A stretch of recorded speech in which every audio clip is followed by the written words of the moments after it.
Hi, dear friends. Once again, welcome back for the introduction to the figures of speech.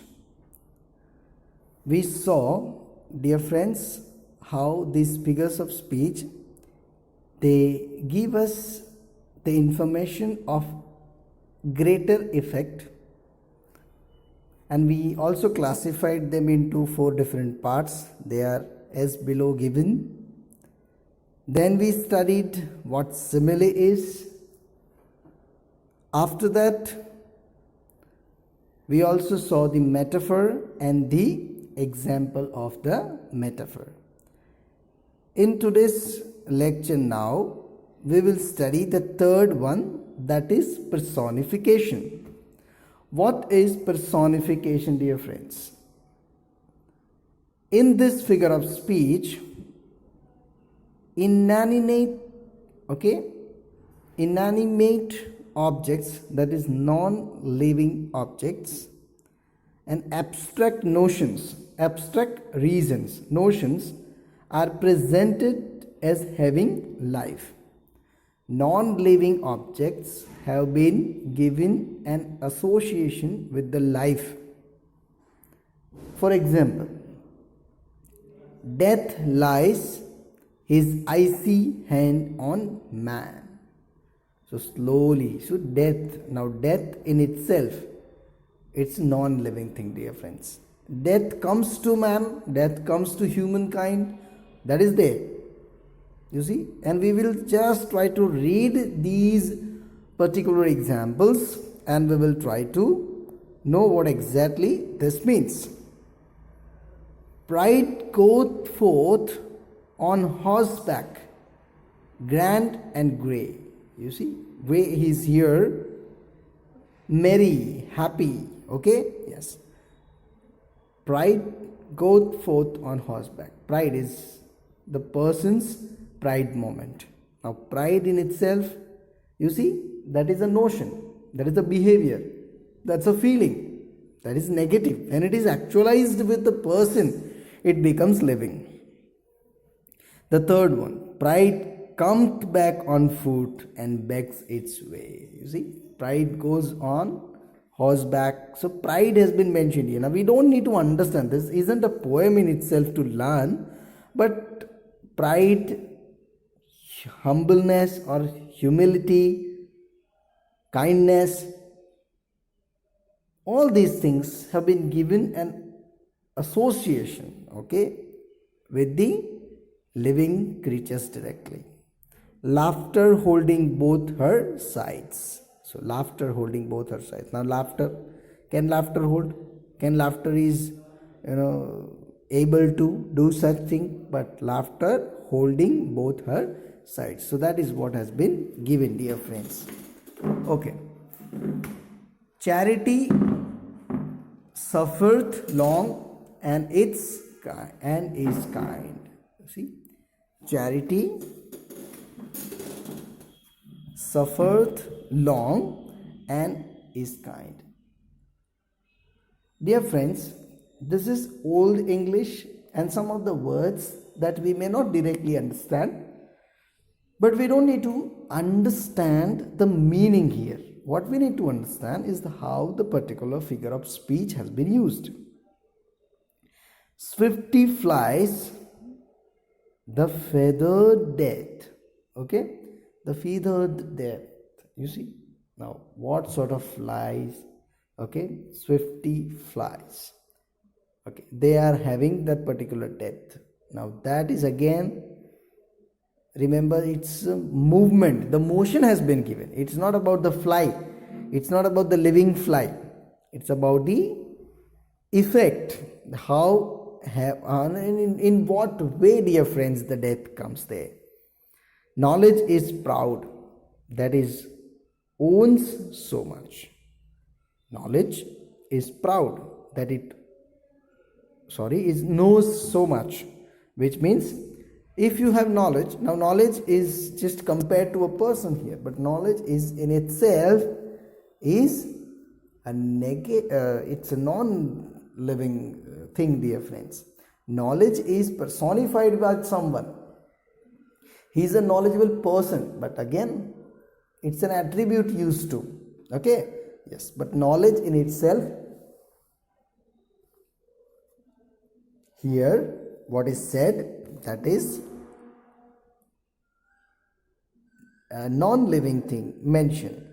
So much wisdom is humble that it knows no more. So again wisdom has been given.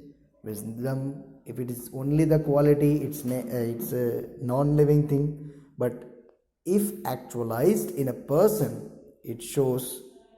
Okay, 10,000 swords leaped from the boxes. Now swords, can they leap from the boxes? No, but 10,000, which means perhaps the soldiers who came to fight, but here the attribute has been given with the swords. Sword, that is just made up of iron, and that's what they are non-living, but they are depicted here as living being. Death, thou shalt die. Now you see, you are addressing death as a person, you are addressing death here as a character, but death in itself, it is non-living thing.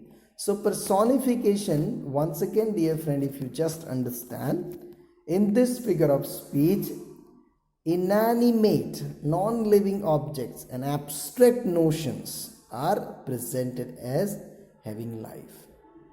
You see, if you just want to understand this second last sentence, 10,000 swords leaped from the boxes. Now if you understand this very sentence, dear friends, are the swords leaped up? But at the same time, that is the soldier's point of view that has been given here.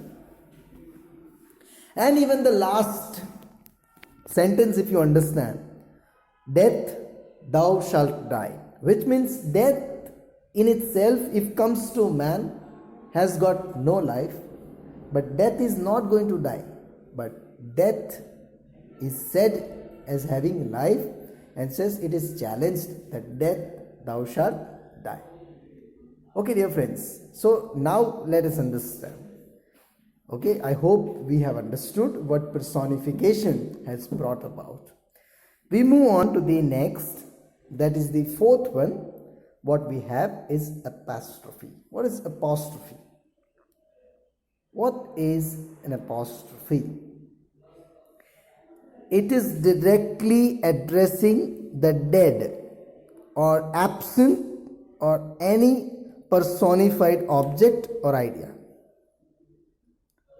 Earlier, the non-living thing was given an association with living thing, but at the same time, here directly addressing the dead or absent or any personified object or idea. Okay? Yes, dear friends. So that is apostrophe. Let us understand with examples. Blow, blow, thus winter wind. Okay? Thus winter wind. You see what apostrophe here is?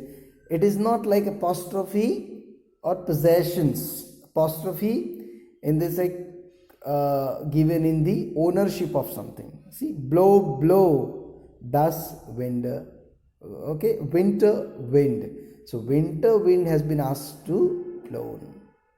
Thou art not so unkind. Thou art not so unkind.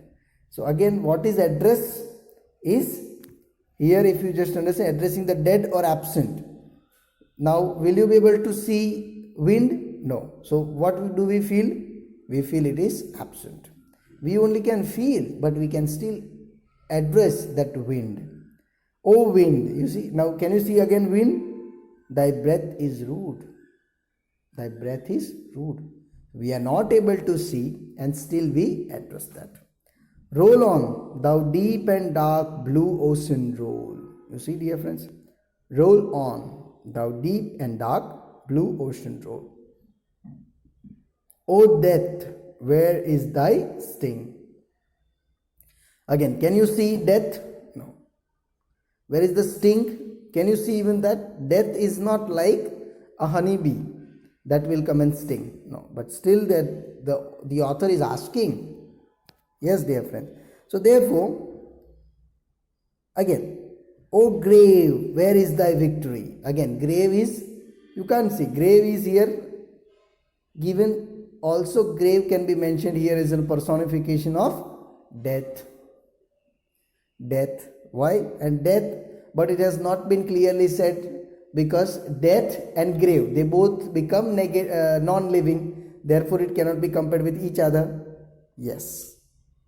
Oh, thou art fairer than the evening star. Now again, the evening star is not visible. Okay. Thou art, you are not visible, but something has been compared. Addressed. Freeze, freeze, thou bitter sky. Perhaps the winter, coldest of the breeze. And that's what it is said. Freeze, freeze, thou bitter sky. Again, it has not been visible. Bitter cold can be associated. Therefore, perhaps the author is facing the winter. Milton, thou shouldn't be living at this hour. Now, Milton is dead. But Milton's the poems, the writings of Milton has been widely known in the field of literature. Milton, thou shouldn't be living at this hour. So, Milton, you are giving a direct address, but Milton is not present, he is dead. O solitude, where are the charms? O solitude. Now, the desperate soul, hopelessness, person living in solitude will not be able to understand how the absence of happiness that is felt by him. The absence of happiness is felt by. Therefore, O solitude, singleness, loneliness, aloof, where are the charms? What is that you can mention? So that is what, dear friends, it has been told here. That sages have seen in thy face. That sages, now you see sages have gone back, dead. Have seen in thy face. Is it a question they are given, dear friends? And therefore we must understand whether it is rightly said or not. You see? And we have been told that what sort of things have been given here. So dead things have been addressed. Okay, once again, you see, if you just need to understand and keep reading this, more examples, whatever book if you have, dear friends. Okay, so it is directly addressing the dead, directly addressing. So it's like, oh, death, death is dead. Okay, Milton, now Milton is not here. Milton in, after this Victorian era where Milton died, and therefore, dear friends, Milton is not present, but still we are addressing Milton, absent or any personified object or ideas. Okay, yes. Oh, now Taj Mahal, suppose if you show Shah Jahan, what a wonderful sight is it. Now Shah Jahan is not there, okay, but at the same time we see his presence. We are addressing Taj Mahal in the name of Shah Jahan, and we are able to feel that presence. So that is what, dear friends. We also saw the personifications in this figure of speech, inanimate objects, that's non-living objects, and abstract notions. Abstract, again, if you just understand, something that is blurred, something which is not real. Notions are presented as having life. Okay, yes, dear friend. So let us understand what have we learned in this lecture and try to find out more examples. And at least in previous lecture I did not say, but try copying these notes and write down these examples in your notebook. Okay, dear friends, thank you very much.